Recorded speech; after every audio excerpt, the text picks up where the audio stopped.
Ay, gandang umaga mga palangka. Ayan po, mayroon pa pong buwan sa mga oras na ito ng 5 a.m. na po. Ay, ayan, 5 a.m. ba? 4:30 in the morning po. So yun, gising pa rin po tayo kasi last ano na po ng aking auntie.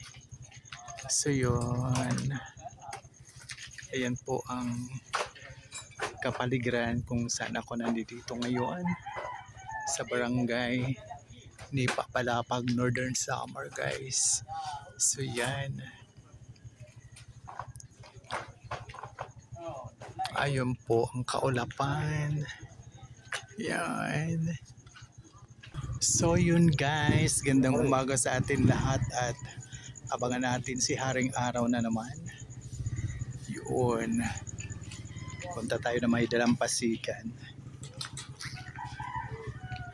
Yan po. So yun po guys, busy na naman po ang mga kababaryo ko papunta ng bayan para magtinda ng mga paninda nilang mga sari-saring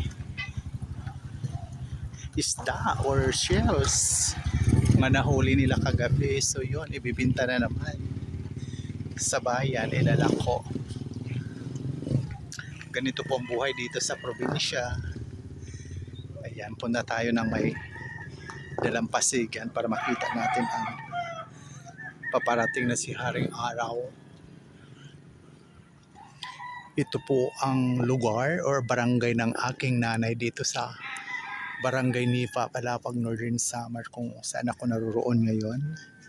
Dahil tayo ay nakiramay din sa aking tita na mahinga na. Yan. Kaya inumaga tayo dahil last ano na po ngayong gabi. So yun, maraming salamat mga palangga sa patuloy na pag subaybay palagi sa aking mga mumunting video sa Ramil Javier Ella Vlog. Ayan po, nandito na tayo sa tabing dagat at pumunta tayo na doon lalabas si Haring Araw. Kitang kita naman mapula na yung langit sa mga oras na ito ng 4:30 in the morning. At ang ating nakikitang karagatan ay Pacific Ocean na po yan mga palangga.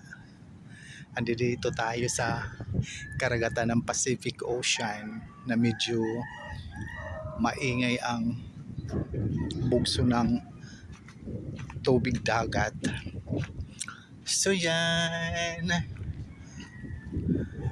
tara na tayo na magkape at maglakad-lakad sa dalampasigan sa mga oras na ito at lumanghap ng sariwang hangin.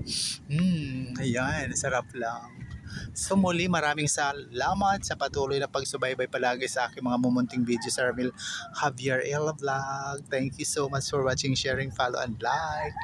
Love, love, love. God bless us all po. Yan, bye for now. So yun, kita-kits sa susunod kong mga video mga palangga. Bye!